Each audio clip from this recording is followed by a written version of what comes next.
ये जो सवाल है कि इस तरह का जो हादसा है कि अगर हेलीकॉप्टर हवा में ही उसमें विस्फोट हुआ है तो उससे समझा जा सकता है कि विस्फोट जो है किसी बाहरी शक्ति की वजह से है। ये भारत की सुरक्षा व्यवस्था के मामले में अगर हम कहें तो आज़ादी के बाद से अब तक का सबसे बड़ा एयर फेलियर है, एयर जो है हादसा है। कुन्नूर की कमांडिंग सेंटर कहता है कि हाँ ऐसा कोई नहीं हुआ। तो सेना के जो बयान है वो कन्फ्लिक्टिंग है। सेना खुद जी नहीं जानती क्या है और भारत सरकार इस पर कोई आधिकारिक बयान नहीं दे रही। और अब तक जो है हिंदुस्तान में 9 Mi-17V5 जो हेलीकॉप्टर है वो गिर चुके हैं। अगर भारत में अगर इस मामले की हादसे की जांच सही तरह से नहीं होती तो लोगों के मन में शक बना रहेगा। नमस्कार दोस्तों, हिंद वॉइस में आपका स्वागत है। मैं हूं किराम, हमारे साथ हैं एडवोकेट रविंद्र कुमार जी। बात करते हैं विपिन रावत जी को लेकर, क्योंकि देश ने 2 दिन पहले देश के पहले सीडीएस और हमारे जनरल सेनाध्यक्ष विपिन रावत जी को खोया। हेलीकॉप्टर क्रैश हुआ और आज दिल्ली में उनका अंतिम संस्कार भी किया जा रहा है। सभी मीडिया उसमें बिजी है। कुछ लोग अब सवाल खड़े कर रहे हैं सोशल मीडिया के माध्यम से या और जगह जगह पूछ रहे हैं, जिसमें रिटायर कुछ ऑफिसर भी हैं, ब्रिगेडियर भी हैं। वो कह रहे हैं कि हम इसकी जांच चाहते हैं। सरकार ने भी कह दिया कि जांच होगी, क्योंकि जिस इलाके में ये सारी चीज़ें हुई हैं, कहा जाता है कि ये वीरप्पन का इलाका है, लिट्टे का इलाका है और तमाम तरह की इसमें भूमिका लोगों की नज़र आ रही है, जो उन लोगों का कहना है। मैं सर से पूछना चाहूँगा, सर इसे आप किस तरह से देख रहे हैं? देश ने एक सेनाध्यक्ष तो खोया ही खोया है, मोदी जी खुद कमान संभाले हुए हैं सारी चीज़ की, तो आपका क्या कहना है इस पर? जनरल विपिन रावत का जो हेलीकॉप्टर है जी, वो जिस संदिग्ध अवस्था में गिरा है उसको लेकर जो है सवाल खड़े होते हैं जी। और सवाल जो है जब भी कोई जहाज़ गिरता है तो हमेशा खड़े होते हैं। हम देखते हैं कि आज़ादी की लड़ाई से पहले 1945 में नेताजी सुभाष चंद्र बोस का जहाज़ गिरा था और उनकी उस हवाई दुर्घटना में मौत हो गई थी। और वो सवाल आज भी खड़ा है। लोग आज भी शक करते हैं कि वो हवाई जहाज़ गिरा या नहीं गिरा, या नेताजी आज भी जिंदा है। जी। इसी तरह हम देखते हैं कि लाल बहादुर शास्त्री की मौत जो है ताजगंज में 12 जनवरी को 1966 में हुई थी। और 66 में जब उनकी मौत हुई तो उसके बाद जो है ये सवाल आज भी खड़ा है कि उनकी मौत किन संदिग्ध परिस्थितियों में हुई। जी।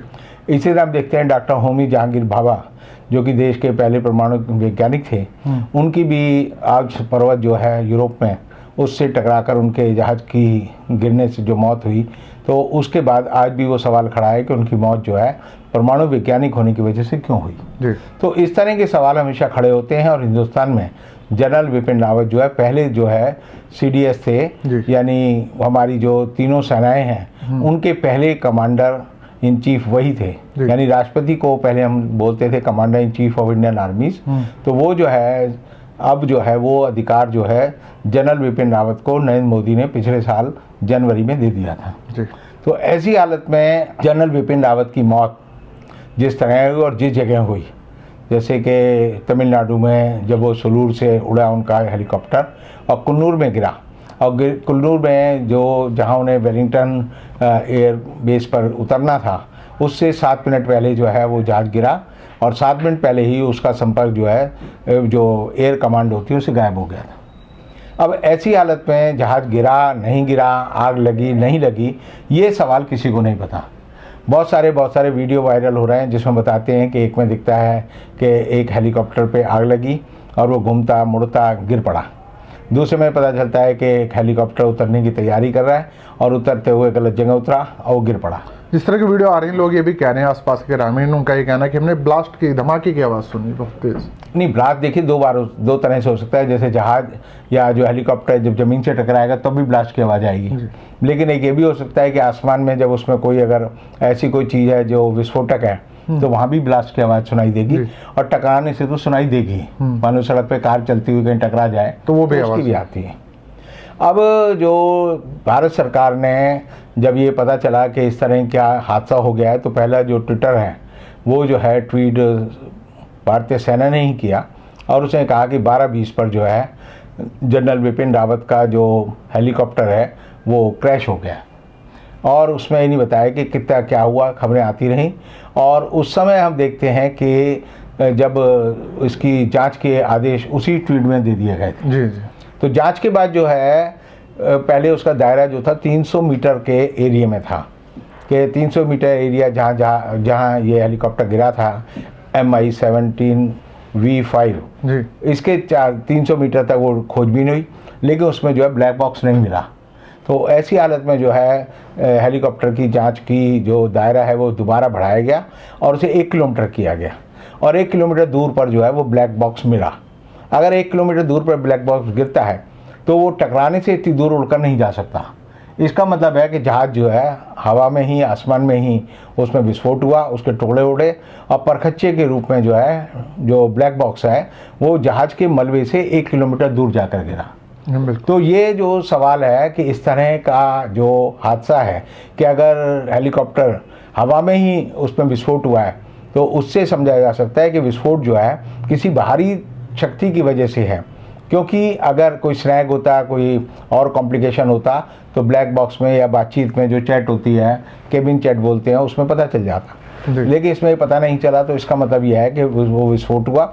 और इससे सिमिलर जो है एक विस्फोट जो हम देखते हैं कि जनवरी 2020 में पेइचिंग के ऊपर ये आरोप लगा था, चीन के ऊपर ये आरोप लगा था कि उसने ताइवान के जो सेना प्रमुख हैं उनके हेलीकॉप्टर को, वो भी MI हेलीकॉप्टर था, उसे गिरा दिया था।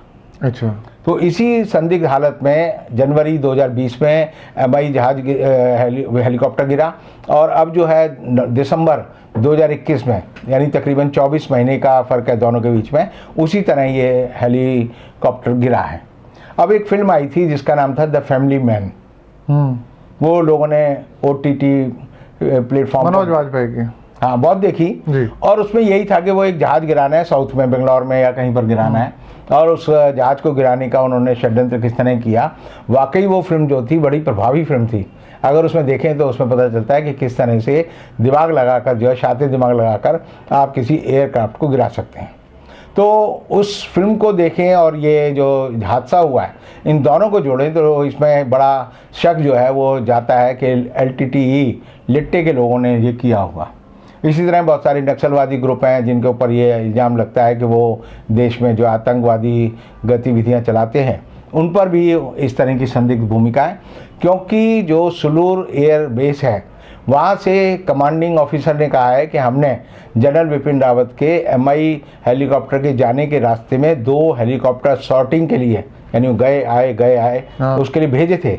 और जब ये कुन्नूर है तो कुन्नूर की कमांडिंग सेंटर कहता है कि हाँ, ऐसा कोई नहीं हुआ। तो सेना के जो बयान है वो कन्फ्लिक्टिंग है, सेना खुद जी नहीं जानती क्या है, और भारत सरकार इस पर कोई आधिकारिक बयान नहीं दे रही। और अब तक जो है हिंदुस्तान में 9 MI-17 V5 जो हेलीकॉप्टर है वो गिर चुके हैं। अच्छा।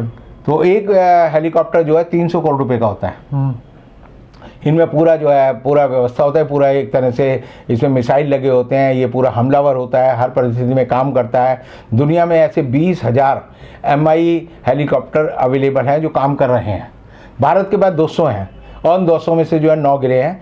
आखिरी प्लेन जब ये हेलीकॉप्टर गिरे तो इस 2021 में ही अब तक 4 गिर चुके हैं, ये चौथा है। अच्छा। और याद होगा आपको जब सर्जिकल स्ट्राइक हुई थी पाकिस्तान पे फरवरी 2020 में, तब जो है जब हम देखते हैं कि अभिनंदन का जो मिग है वो पाकिस्तान के एरिया में जब गिरा था, तब ये कहा गया था कि उसने जो है F-16 प्लेन को जो है पाकिस्तान के गिरा दिया था। पाकिस्तान ने उसका खंडन किया था, लेकिन तब सैटेलाइट इमेजेस ने बताया कि 2 तरह के विस्फोट हुए थे, 2 यानी फ्लाइंग ऑब्जेक्ट गिरे थे। और जब दूसरा फ्लाइंग ऑब्जेक्ट ढूंढा गया तो पता लगा वो MI था, प्लेन जो कि भारत का था, जिसमें भारत के ही जवान थे, भारत के ही अधिकारी थे, और उसको हमारी सुरक्षा प्रणाली ने गिरा दिया था। तो ऐसी हालत में जो है उसकी जांच हुई और उसमें कोर्ट ऑफ इंक्वायरी बैठी और उसमें माना गया कि ये हमारी चूक थी। तो अब ये चूक का एक मामला भी जो है बहुत ज़्यादा महत्वपूर्ण इसलिए है क्योंकि तमिलनाडु सरकार ने भी कहा है कि हम इसकी जांच करेंगे, और तमिलनाडु सरकार भी जांच कर रही है। अब केंद्र सरकार की जो MI है वो भी जांच कर रही है। अब ट्राई इन्वेस्टिगेटिंग टीम भी बनाई है जिसमें सेना के 3 अंगों की टीमें हैं। तो ऐसी हालत में मुझे लगता है कि अगर भारत में अगर इस मामले की हादसे की जांच सही तरह से नहीं होती तो लोगों के मन में शक बना रहेगा। तो आपको याद होगा कि जब कनिष्क हवाई जहाज एक गिरा था कनाडा में, तो जब वो हवाई जहाज गिरा तो उसकी जांच जो है दिल्ली हाईकोर्ट के एक जज थे, उस समय के सिटिंग जज थे YK सब्बरवाल, उन्होंने की थी। और वो 1 मैन जो है जजेस का एक इंक्वायरी कमीशन था और उसे पाया कि क्या क्या हादसा हुआ। उसमें 400 लोग मारे गए। तो मुझे लगता है कि भारत सरकार को इस मामले की हादसे की जांच भी एक हाई कोर्ट के सिटिंग जज को देनी चाहिए, तभी इसकी जांच होगी, तभी लोगों को इसका सच पता चलेगा।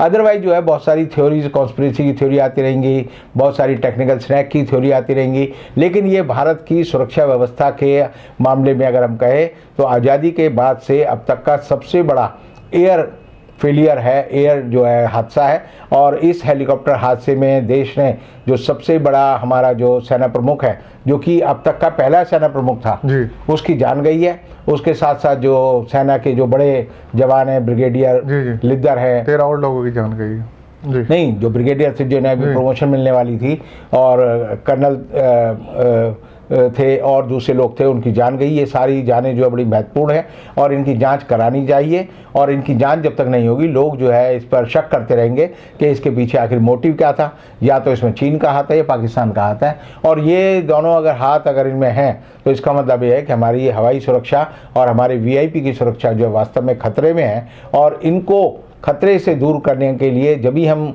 सक्षम होंगे, जब हम ये जान पाएँ कि ये हुआ क्यों जी। तो इसलिए मेरा मानना है कि भारत सरकार को इसकी जांच जो है हाई कोर्ट के एक सिटिंग जज से करानी चाहिए। बहुत बहुत शुक्रिया सर, आपने पूरे जितने सवाल थे, सुलगते सवाल थे, जो जिसका जवाब आज हर भारतीय चाहता है, आपने रखे। और टेक्निकल फैक्ट भी आपने बताया कि कितनी बार कितने हेलीकॉप्टर क्रैश हो चुके हैं, और इस साल ही तकरीबन 4 से 5 आपने बताया जिस तरह से हुआ है।